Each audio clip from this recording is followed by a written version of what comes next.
In this video, we're going to do a little bit more work with place value.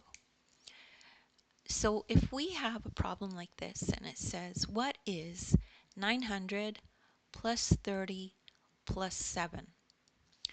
So sounds a little bit complicated, right? But it really isn't. We just have to remember our place value chart that we have here. So we just need to remember that the hundreds goes here, the tens goes here, and the ones go here.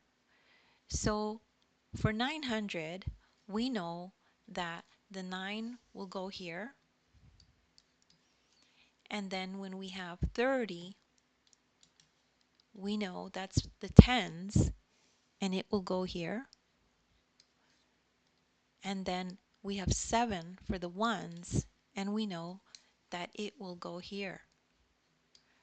So when we have a question that says, what is 900 plus 30 plus 7? Well, we know the answer is 9, 3, 7, or 937.